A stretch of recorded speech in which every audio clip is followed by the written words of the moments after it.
Welcome in, everybody, to the University Co-op. I'm Bobby Burton, joined by CJ Vogel. This is On Texas Football, the Friday afternoon live stream. We're here in the Co-op hanging out. It's happy hour at the Co-op today.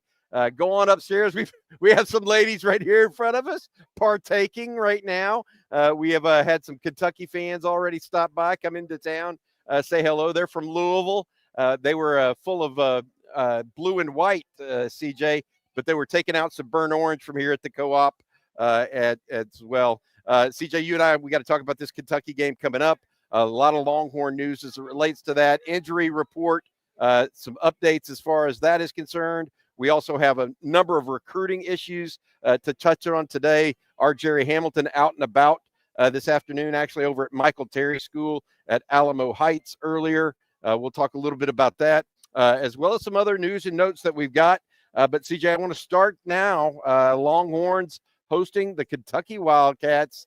Give me your two or three things you're looking for this week for the Texas Longhorns as it relates to the Wildcats. Yeah, the first thing to me is Texas has to find a way to start quickly, in my eyes, especially offensively.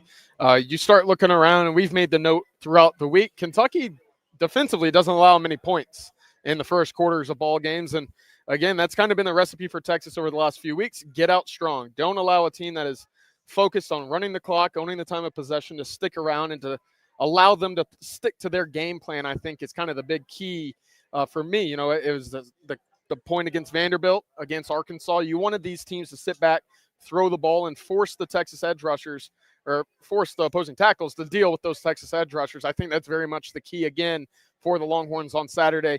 Find some offensive rhythm early. Whether or not you take the ball, whether or not you don't, whatever it is, you got to get up early and allow that Texas offensive line, the quarterback, to play with confidence, and that starts with a lead. Keep Brock Vandagriff and that Kentucky passing attack behind on the scoreboard. Good things will go your way there. Yeah, I'm not even worried about the Kentucky pass attack. I'm more concerned about them on the ground and trying to take Texas that way or in that direction, CJ. My question for you, I guess, is this an offense that actually can hurt Texas running the ball? I don't know that they are. I know that if you can force them into passing situations, they're a similar caliber offensive line to Arkansas, correct? And so Texas had its way with Arkansas last week. And what's going to be interesting is when forced to throw the football, Kentucky really does have three really talented wide receivers in my eyes. We've talked about it. Dane Key coming in and being the number one wide receiver for them. I don't know if I expected that coming into the year, with Barian Brown being one of the most electric wide receivers in all of the country coming into the season.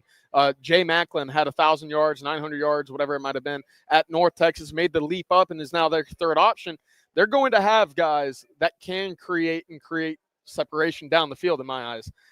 But can they get the ball to them? That's to the point of, if you're able to stop and limit that rushing attack, things get a whole lot easier for that secondary, able to sit back, have that edge rushing, kind of sit back and pin their ears after the quarterback. It'll be interesting. But again, this isn't a potent offense at all. And if you're the Texas defense, I think you are looking at this as another opportunity to increase your lead, if you will, as the number one total scoring defense in all of the country in my eyes. All right, before we get to the defense, actually the Texas defense, I want to say thank you to our sponsor. Each and every Friday of game week here in Austin, we are at the Co-op from 3 to 4. Come out and join us. Hang out with us if you don't mind. We're here at the Co-op, courtesy of 40 Acres Apparel. You see you see the stuff here on Quan Cosby, but it's also on the racks behind us. The University of Texas Co-op is a nonprofit and has been serving the Longhorn community since 1896. Every penny of profit directly benefits course material scholarships. In fact, more than 7,000 students received free course material scholarships in the 23-24 academic year. 40 Acres Apparel, by the way, was born inside DKR, designed and built exclusively for the University of Texas and Longhorn Nation. Go down to the University of Texas Co-op today, or go to universityoftexascoop.com and get geared up with 40 Acres Apparel. Great designs, fashionable, high quality. CJ and I both wearing their stuff right now. We love it. The moisture wicking is top notch. I love how the collars stay good. It's also just a super good product. Looks great, feels great. 40 Acres is also a proud sponsor of the course material scholarships for UT students as well. All right, let's focus a little bit on that the Kentucky defense. And the thing that you talked about early is they don't allow much in the first quarter. They've only been blown out twice really this year, yet they beat Ole Miss and played Georgia tighter than Texas did. What is it, CJ, about their defense that gives you some pause for the Texas offense? It starts up front for Kentucky, and I think that's where a lot of good defenses begin, right, in the trenches. And you can say a lot of things about Kentucky. You know, start offensively. They don't have a lot of potency in that offense, but defensively, they can really get after you, especially with Deion Walker. That's where it all starts. But they love to bring Jamon Dumas-Johnson as well, the middle linebacker with 4 sacks on the season. J.J. Weaver, another guy off the edge with about 18, 19 pressures, 5 sacks on the season as well. So they can get after you in a number of ways. That's not just big number 0, right? Deion Walker, for all the expectations, for all the noise that he gets, and deservedly so, right now, Matthew, thanks for bringing up the stat sheet right there. But they can really get after the quarterback from a number of different ways. And again, that's where this Texas offensive line will be tested more so than they were against Arkansas, in which they certainly had quite, a test against the Razorbacks. Yeah, they did get after the Texas did get after, Arkansas did get after Quinn Ewers, especially in the first half. Had some real success. They made some adjustments at halftime, came back and protected Quinn much better in the second half. I will add, J.J. Weaver leads the team in sacks for Kentucky. You can see it here. He's listed as probable. He actually was out last week and has been dealing with an ankle injury. Jamon Dumas-Johnson is a transfer from Georgia that has played quite well for them this year as well. So, look, Kentucky more talented on defense than offense. The 1 or 2 guys they have on offense that I think you put a circle around, one of them is Barian Brown. And the reason you do that is not just because he's a guy that can take a 5-yard hitch and go 80. He really is. You miss a tackle on him and you're in trouble. He's also a tremendous kick returner. So if somebody's going to break one against Texas this year, it's going to be somebody like Barian Brown. Kentucky, they're not going to be mistaken for Georgia or Ole Miss or Alabama or even A&M in some ways. But you know what they will be? They've got SEC level talent. They've got some NFL talent. Texas is going to have to play a complete game or a very low turnover game. And that's one thing I would say, CJ. Texas, how many games has Texas played a bad game this year? One bad game? One with some frustrating quarters, I would agree, but that a full game, I would say probably just the one, especially when you count in the fact that, hey, the Texas defense, I don't know, has had a bad performance this year. I'm in the same place. That is the whole thing. Through 10 games, Texas had one bad outing. That's a pretty consistent football team. And I think that if you look at it from that vantage point, it's something that we all got to talk about. All right, let's switch gears here and go talk recruiting now. I mentioned Jerry Hamilton was out at Alamo Heights earlier today, visiting with the head coach, Coach Ritteman at Alamo Heights. Jerry wanted me to pass on some information to everybody. Number one, there is no firm timeline right now for Michael Terry and his decision. December 4th is when it's expected, no later than. So he is expected to be a mid-year signee and enrollee. What he would say and what the coach Ritteman said, Michael has not yet asked him to set up anything specific for his recruitment. CJ, there's also news breaking, and this is something that's going to be interesting to folks. I am told that all 4 receiver prospects that are committed to Texas will be on campus this weekend. That means the 3 seniors, not only Jamie French out of Jacksonville, Kalik Lockett out of the Metroplex, and Daylon McCutcheon out of Lovejoy, also the Metroplex. All 3 of those guys are going to be in, but also Chris Stewart, the 2026 out of Pearland Shadow Creek, will be in as well. Those are big names expected to be here.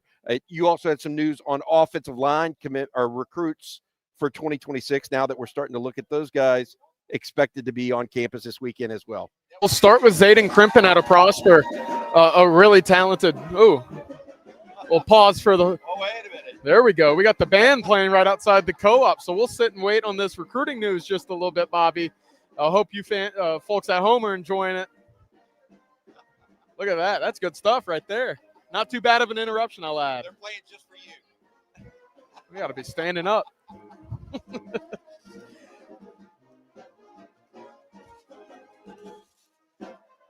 hope everybody's enjoying this as much as I am. We got the crowd inside the co-op they're getting excited for this one, Bobby. They can feel 10-1 in the air. I feel like the audience is all pointed towards the band with their cameras in the air. It's almost like I feel like I'm at a Taylor Swift concert. Everybody's filming. You might be having a little bit more fun here than there, Bobby. I know. I love it. Good stuff.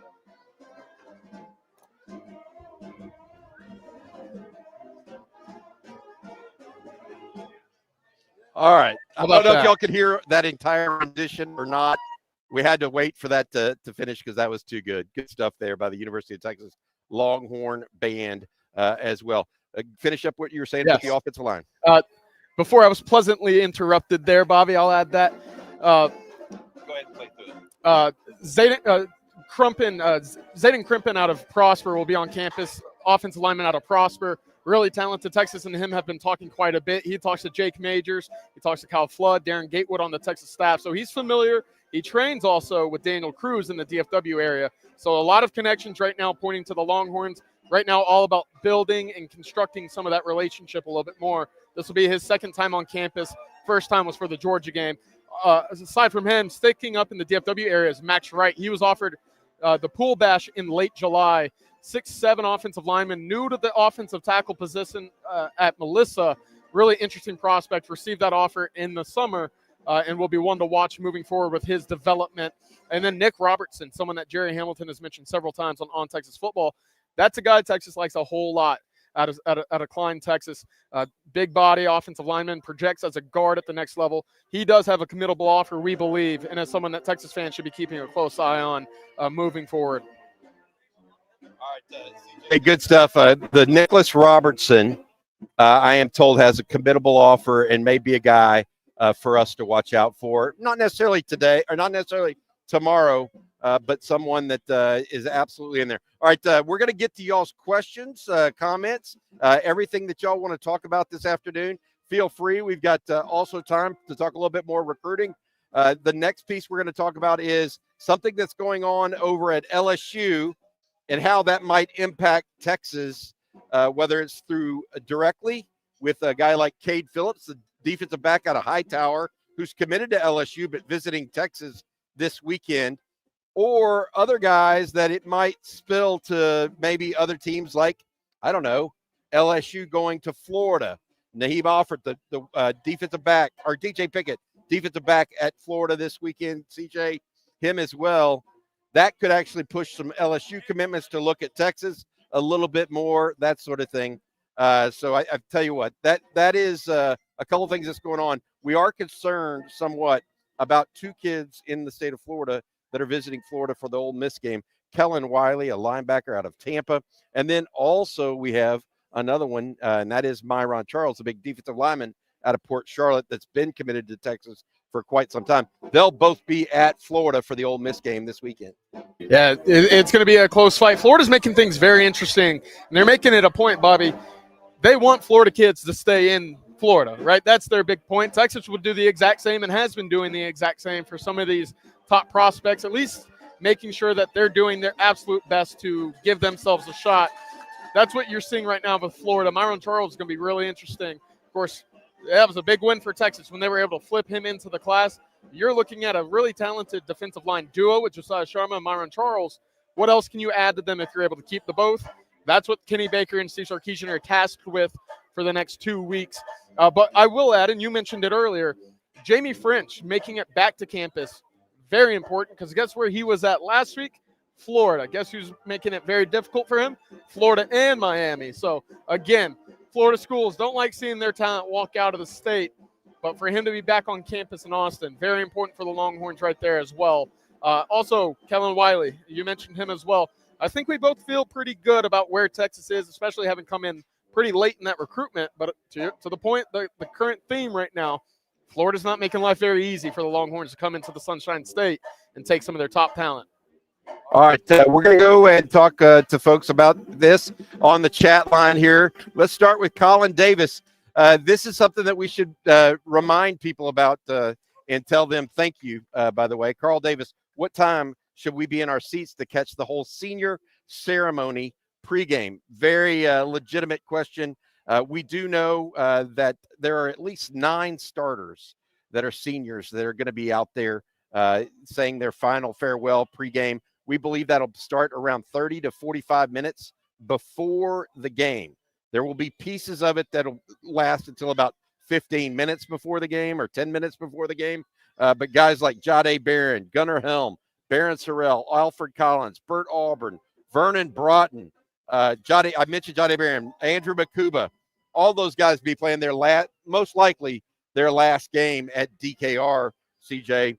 Should be Jake Majors, another one, and Hayden Connor. Forgot to mention those two as well. David Benda, Mo Blackwell, some others as well. All really good players for the Longhorns. I mentioned this morning, I called it the spine of the Texas program with Steve Sarkisian, and I think that's a good description of what those guys have been. They've really been the backbone and allowed Sark to go out and build pieces around it. We also believe that other players are going to walk as their final game with the Longhorns, including most likely Quinn Ewers, even though some other people have put it out there that, we don't know if he's going pro or anything like that.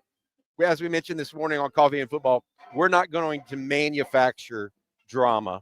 I mean, this is not, everybody out there wants to have Arch Manning transferring and Quinn Ewers coming back and it being this big tug of war of life in Austin, Texas, and what's going on? Is it some kind of major drama?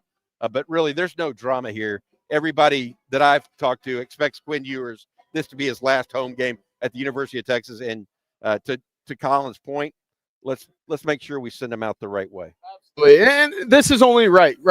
Texas before Quinn Ewers. We don't want to go all the way back down that path of where Texas was, kind of how the depths of the program at the time. I know that the talent got better. I know that the coaching staff, a little bit more details to some of the finer points. But to be the quarterback that returned Texas to the national prominent level, that should be rewarded. And I think it's only right that Quinn Ewers goes out with the standing ovation. I think it's only right that he goes out feeling the love from the Burn Orange because, listen, it's been rocky. Year one wasn't pretty. He's dealt with some injuries. You have a Manning waiting behind you. I know that some folks like to fast forward things and get to different, parts of the program.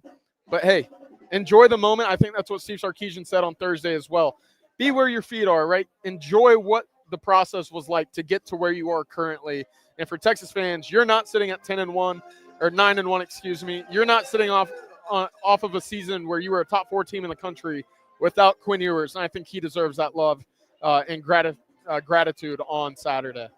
I agree completely because just think back 4 years ago. Think where this program was before Quinn came. All right, got another question here. This one from Low JN. Wouldn't you say Kentucky is just Arkansas with a worse QB? I would not. Arkansas, I think, actually has a more talented run game and running backs, while I also think that Kentucky has a more talented defense across the board.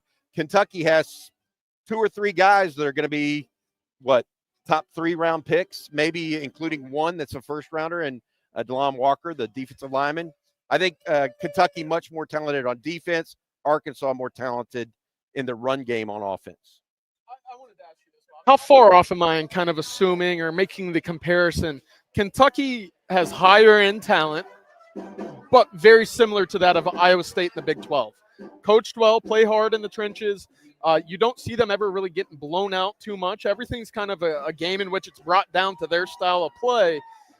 But obviously the higher end talent, especially on the defensive side with Deion Walker, Maxwell Hairston, Dumas Johnson, they got NFL guys, probably day 2 guys, but they feel very similar to that of Iowa State and what they brought and how they posed issues in the Big 12.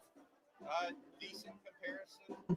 I would say The one thing that I would add to that from one standpoint is I feel like Kentucky has been more disconnected than what Iowa State has played like. Kentucky has been very inconsistent this year. They had a week off that played Murray State last weekend, blew them out. But prior to that, they had lost a couple of games that, I mean, they could have won. They got blown out in between there. I mean, my take on Kentucky is they're still trying to figure out who they are 11 games into the season. You just don't want them to figure out who it is when it's you. You know, they can wait till next week against Louisville, which is their rival. I mean, because Kentucky plays Louisville, that's their rival, just like Texas plays Texas A&M a week from now as well. Another question for you, and I don't know if this has been brought up at all. I don't know if this is even a talking point or if we've completely overlooked it. Kentucky, you mentioned, had their bye week and then played Murray State. They've not played an SEC opponent in 3 weeks. Does that mean anything? Does that mean rust? Does that mean they're going to be healthier? How do you view that as either a detriment or a benefit for Kentucky coming into this game? Well, what did you think it meant for Texas to have a week off? It's good to get healthy. Okay, but was it good on an execution level? Probably wasn't. Yeah. So that's where I'm at on that. Now, they did have Murray State, but their first-team offense didn't even play in the second half. You know, overall, I think it's good to get healthy. I don't think I would expect them to come out firing on all cylinders, though, right out of the gate, because Texas's defensive line is going to be a little bit different than Murray State's. That much is legitimate. All right, a couple other questions here we've got. We're going to stay going to the chat line. This one from South KMX. Is there a discount code for apparel at the co-op? No, there is not. There is no discount code. But believe me, it's well worth your trip down here. If you could still hear the Longhorn band in the background, they are serenading a number of people here at the front doors. It's kind of a fun atmosphere, no doubt about it. All right, next question here. This one from Ryan Nelson.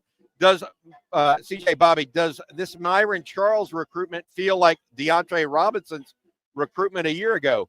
Not really, because DeAndre Robinson was toying around with Florida from the get-go. It was Texas or Florida for a long period of time. For Myron Charles, he had no second choice really beyond Florida State. He originally committed to Florida State, whereas DeAndre Robinson was always Florida and Texas. With Myron, this has been a late dalliance. We'll see what ends up mattering here and what comes of it. What do you think it means, in your opinion? Does it remind you of DeAndre Robinson in his commitment or his recruitment or something else?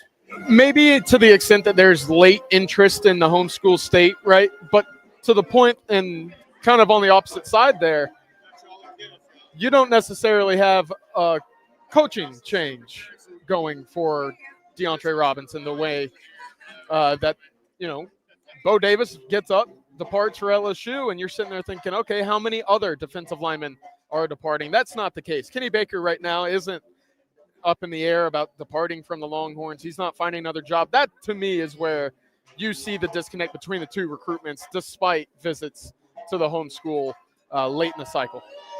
There is perfect timing, and then there's perfect timing. Two of our favorite people brought in a bottle of Super Texan for us. Yes, thank you so much for that present. I think it was a Christmas present. One of them was supposed to go to Rod because he always talks about Super Texan. I need to say thank you to them because they're also one of our sponsors on Friday afternoons. Did you know that the most awarded wine in Texas is actually the vineyard closest to Austin, Texas? That's right. Flat Creek Estate Winery is just minutes from town, and they've won award after award this year for their vintage wine, Super Texan. Super Texan is now available at your local Specs, so give it a try. Of course, Flat Creek is also a gorgeous venue with barbecues and wine tastings every single weekend. It's perfect for a day date with your significant other. That's Flat Creek Estate Winery. CJ, these are good grapes here, man. Let you know. Just so you know, buddy. All right, let's go and keep going. Again, if you guys have questions, we'll get it in. Try to talk to you guys. We're going here at least to the top of the hour this afternoon, and we'll keep going. Let's start with Christian Rios. If you guys were 5-star recruits, where would you take your 5 official visits? would you instantly commit to Texas? What would you do, CJ? I'd be playing a long game, Bobby. I'm drawing everybody out. I'm going for that Bryce Underwood big dollar deal. I'm telling you that. But my 5 trips, let me tell you, Texas would get one, obviously. I think I'd like to come see what Austin would have to offer me as a 5-star recruit. That'd be pretty interesting. But I think I would go up to Ohio State. I think USC, Miami would be 2 others.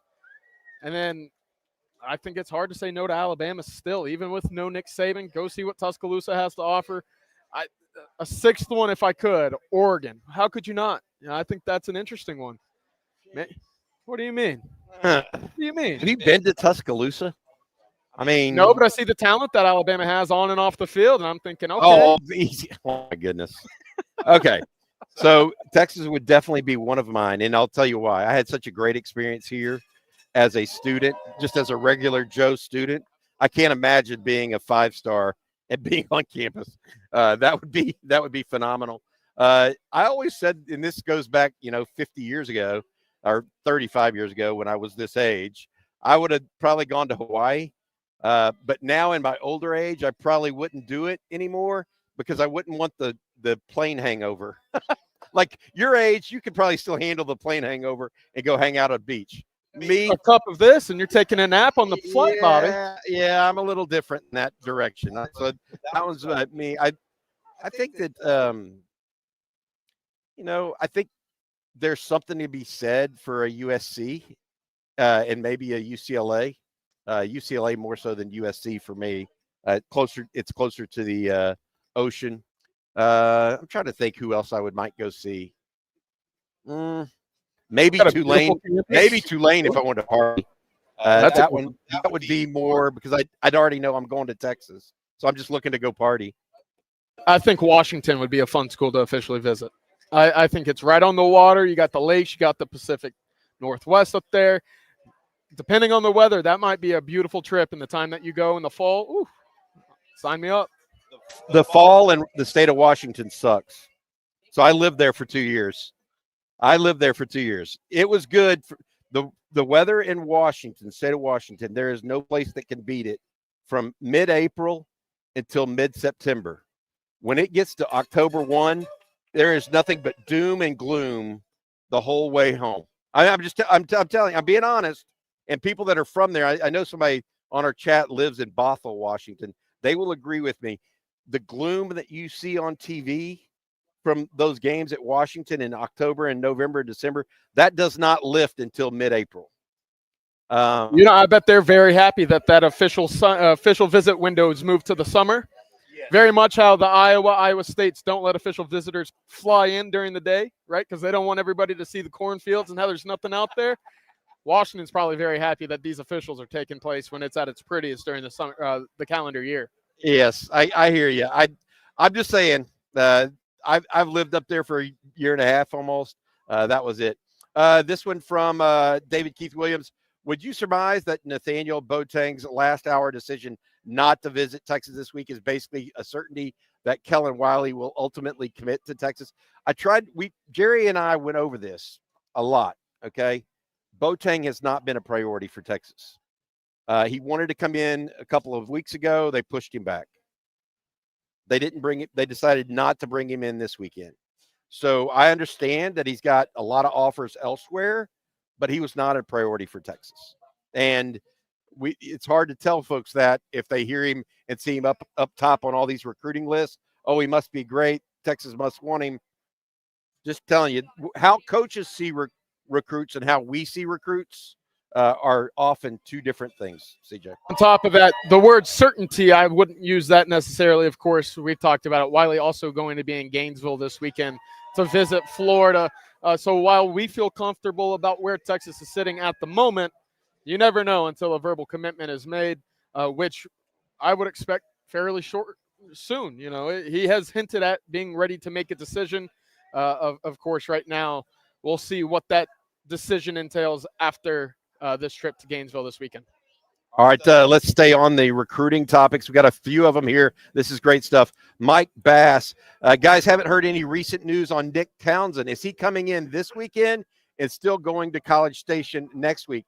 That is the plan as of right now. Obviously, he went to A&M last weekend for the New Mexico State game, is scheduled to be in Austin tomorrow, and then at College Station next weekend. Obviously, Texas would like that second visit not to occur, although he would be ostensibly going to see the Longhorns. So I don't know how you even approach that or what have you, but he remains committed to Texas. Texas definitely remains committed to him. Again, this is a player that I think Texas sees better than his national recruiting rankings. And I think any folks who have watched his tape would understand Texas is not going to go down quietly in this recruitment to A&M, right? That is a heck of a football player. Can play both sides of the ball, defensive end, tight end. Texas loves him at tight end. Texas thinks this is a guy that could be a multi-year starter at the position as well. So whatever it takes to keep him in the class, I'm sure Texas will be doing whatever they can, Bobby. All right, a couple of more questions coming in, and let's stay on recruiting before we go back to the team and news as we have it right now. Start with Drew Lockhart. CJ, is Wiley visiting Florida or Miami tomorrow? He was expected at Miami early this week, but those plans changed. Where do we stand with him and Joseph Mbaktu, the defensive lineman out of Grayson, Georgia, that Texas is trying to add this recruiting class, a former Florida Gator commitment? Wiley will be at Florida tomorrow. Again, to your point, Bobby, he was expected at Miami. Instead, we'll be making the trip with a fellow teammate, a fellow Florida star committed to Florida right now, to the Gators on Saturday. Speaking about Joseph Mbaktu, listen, Texas feels good. They've been pushing hard. This is one where Auburn had a really impactful visit. They made a good impression there as well. But Texas, I believe Jerry Hamilton even upped some confidence over on Texas football earlier in the week about Joseph Mbaktu. So if Texas, again, if they're able to hold on to Myron Charles, Josiah Sharma, and add a Joseph Mbaktu and maybe another defensive lineman somewhere else along the way, you're looking at a heck of a defensive line class, Bobby. Oh, wait a minute. We got some of the Longhorn band members walking through here with trombones and stuff, CJ. We got to get one of them on this show just to say hello to everybody. Good stuff here. We're live at the University Co-op here on Guadalupe. It is happy hour. They've got all kinds of drinks and fun stuff going on here. Not only are we downstairs at the very entrance, but they've got the free bar upstairs going on. All your gear that you could ever want, along with everything else at the University Co-op. Just a great place. All right, CJ, we're going to talk a little bit more about the team right now, if you don't mind. I want to start with something that I think is, it's pretty good because I think actually it segues from recruiting into team talk. From Low JN, what has helped Texas improve the most since Sark? Transfer portal or recruiting? Think portal has the edge, but recruiting development has been amazing. What do you think? What do you think the idea is? What's helped them more? And I've got my thoughts on this. Actually, lean towards high school recruiting, and I say that because, look, the two biggest wins that Texas had immediately were Kelvin Banks and DJ Campbell late in that cycle. You go out and you add 6 offensive linemen in year one, you set the blueprint and the plans to say, this is not going to be a weak spot for the Texas Longhorns. We cannot compete with the Ohio States, the Alabamas, the Georgias with bad offensive line play.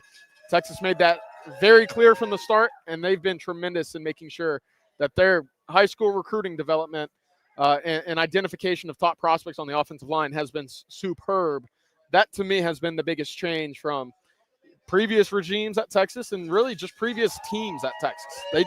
That offensive line has always kind of been hit or miss. Maybe you have one, a Sam Cosme, a Connor Williams, but you don't look at a Kelvin Banks next to a DJ Campbell, next to a Jake Majors, next to a Cam Williams. You can't point to an entire offensive line where you feel comfortable about the play being on the field every Saturday. You have that right now, and I think that started in high school.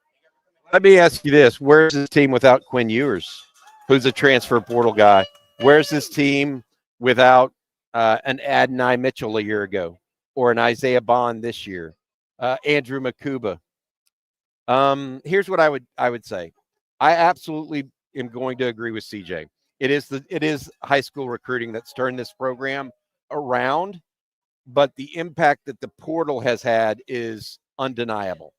And as I'm looking at this group of seniors that are going to graduate and roll through tomorrow at DKR around 2 o'clock in the afternoon, I'm reminded of guys like Gunnar Helm, Jade Barron, Vernon Broughton, Alfred Collins, Bert Auburn, Hayden Connor, Jake Majors, all high school recruits. All high school recruits. The only one that is a starter that's going to roll through is Andrew Makuba. So 8 of the 9 tomorrow that are graduating of starters, all but one high school recruit. So I got to go with CJ on it. My one caveat would be, boy, what does this team look like if you don't have an Adonai Mitchell next to Xavier Worthy last year? What do you look like if you don't have Quinn Ewers at quarter? Maybe you have Hudson Card still. And that, I mean, Hudson's not as good as Quinn. And so they wouldn't have gone to the college football playoffs a year ago, that's for sure. So the trajectory of the program has absolutely been buoyed by that group as well. All right, let's keep going here if you don't mind.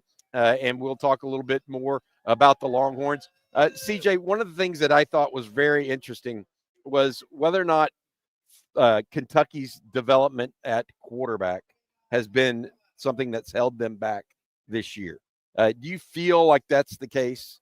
Like that has been, they came into the season ranked 22nd in the country. A lot of people thought, hey, this is the team on defense that's better than what we thought. But as you look at it today, I got to be honest. I mean, I see what they're talking about. And if Brock Vandegrift would have been the player they thought he was going to be when they got him from Georgia as a transfer, we might be looking at a different team, a different Kentucky team. And I think they knew very early on that he wasn't going to be the guy that they anticipated, at least not living up to that 5-star rating out of high school whenever he first committed to Georgia. Of course, you add Brock Vandegrift in January. By May, you're taking a second quarterback. That's Gavin Wimsatt, the former starting quarterback from Rutgers. That tells me immediately they went through spring football and they weren't big fans of what they saw. And as a result, you got to have a contingency plan in place. We've talked about it this week leading up. Brock Vandegrift has 2 games of 200 or more passing yards this year. That's it. Only 2. He's played 7 games in SEC conference play this year, Bobby. He has 4 passing touchdowns. So there is a lot of meat left on the bone for that Kentucky offense. It's just up to Brock Vandegrift whether or not that meat will be eaten. And right now, every single game, he's passing back in a full plate when he's ready to do the dishes. So look, there are other issues with that team. They do have wide receivers that can create and get open and find plays and make plays after the catch. They just got to find ways to get them the rock. And right now, that's been the biggest inconsistency of the entire season for Kentucky. All right. I need to say thank you to our friends at the Co-op, if you don't mind. That's where we're at today here in Austin, Texas. The Co-op is a group that's been around for more than 100 years, serving the University of Texas and its students. Back in the day, CJ, this is where I came to get all my books. Now that they no longer have books, it's a little bit different. Nowadays, they sell a lot of apparel and other things that University of Texas fans want.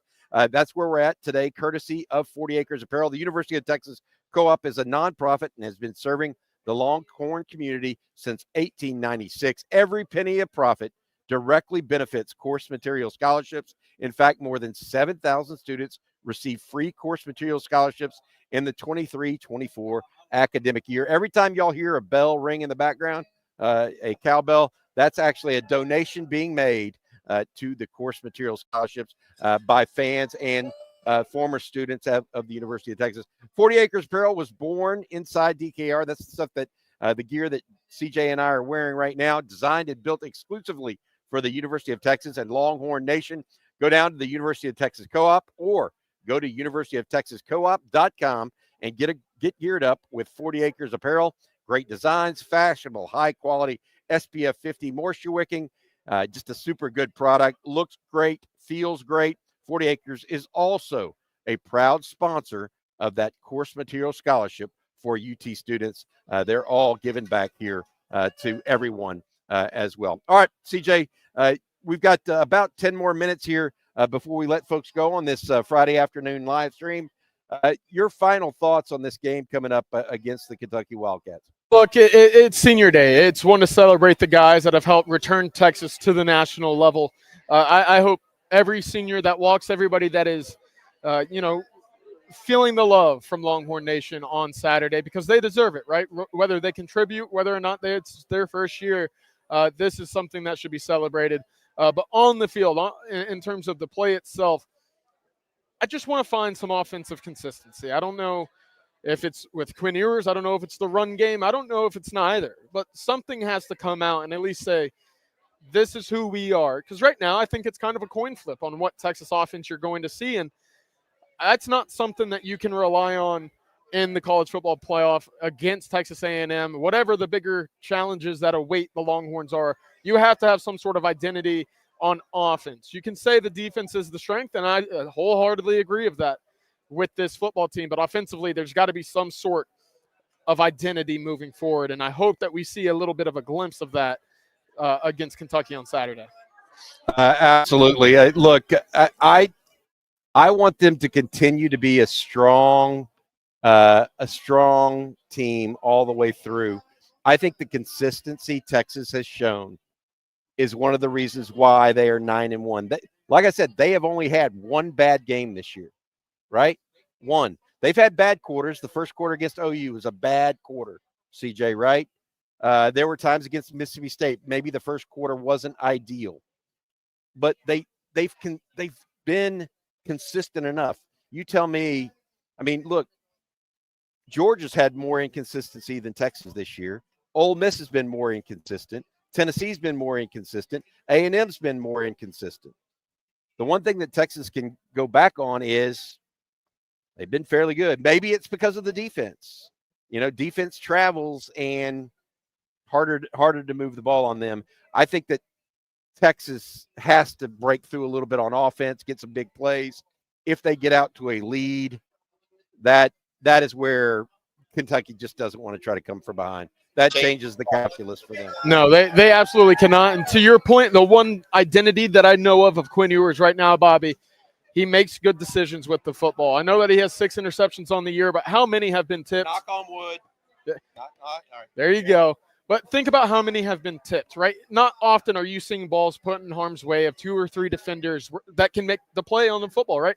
We saw a sideline hole shot to Matthew Golden against Arkansas where a defender got a hand on the football. I'm sitting there thinking, you don't see that too often. Defenders batting passes down the field. It's Quinn to me when he's making the right reads, when Texas isn't turning the football over, putting the ball on the ground or throwing interceptions, regardless of the outcome of the offensive drive, ending any drive with a punt, a field goal, or a PAT is how you win big-time football games when you got a defense like the one Texas does. And right now, with the way that Quinn was able to kind of build some momentum after that Arkansas game of no turnovers, that to me is a step in the right direction. If he's able to do the same thing this weekend against Kentucky, now you got the ball rolling of a team that can take care of the rock, play complementary football, and rely on that defense to win football games. They do. They need to keep taking care of the ball.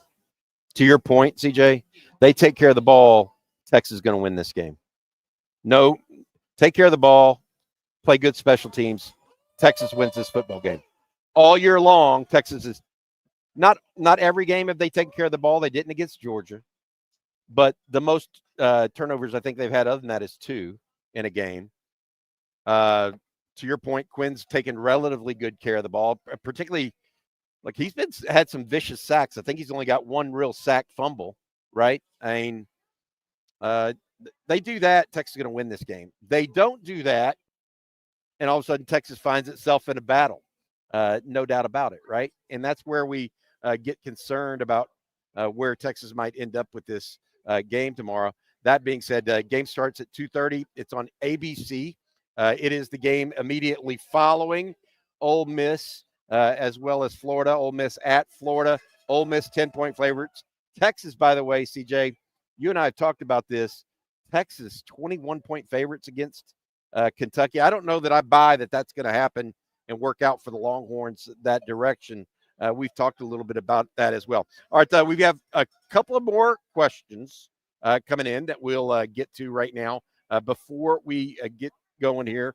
This one from KD35, I'm the best. CJ, any more news on Zion Williams, the defensive lineman out of Lufkin, who's committed to LSU, potentially coming Saturday? He had written a text or a tweet on Tuesday saying he was all LSU. And then yesterday, Armageddon happens in Baton Rouge with Bryce Underwood flipping from LSU to Michigan. It's going to be tough as long as Bo Davis is in Baton Rouge. That's just the matter of the fact. Kenny Baker, Steve Sarkisian, Zion Williams, they have had positive conversations over the past few weeks. We will see is really where we sit right now, whether or not he makes it to campus. Of course, that was the plan earlier in the week. Of course, since then, he's come out and said that he's locked into LSU. Everything else is hoopla, right? But that's kind of what you do when you're a recruit, and especially this late and this close to signing day, you want to make sure that everything is good in your circle. But right now, thank you, Matthew, for pulling up the tweet. He's committed to LSU at the moment.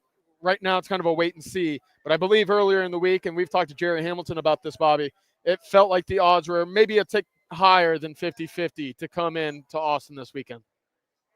All right. I'll tell you what, that's going to do it for this afternoon's live stream here from the University Co-op. Thank you, CJ, for doing it. This is our last live stream from the Co-op, unless the Longhorns have a home playoff game. We'll be back for that. Actually, I don't know whether I hope they have a home playoff game or not. What should I root for there? I would say you root that they don't. Let's bring home an SEC championship trophy. How about that? Yeah, let's see. Because if they win the SEC championship, there won't be a home. They'll get a bye, right? If they beat A&M but lose the SEC championship, they most likely, in my opinion, would get a bye. They'd be one of the top 8 seeds. So we'll see. Hopefully we are back at the Co-op. I'll be back at the Co-op sometime. Maybe, but if only for sure if there's a playoff game between now and Christmas. All right, that'll do it. For CJ Vogel, as well as our producer, Matt Hutchison. Matt, thank you so much for all you've done this season on site as well. To all the folks here at the University Co-op, from Kate, Adrian, Michael, a number of people out here. We appreciate y'all very much, and thank y'all for being good Longhorn people. To CJ, myself, Rod Babers, and Jerry Hamilton as well. Until next time, good luck tomorrow. We'll see you at the tailgate at 10:30 in the morning. Hook 'em, guys. Take care.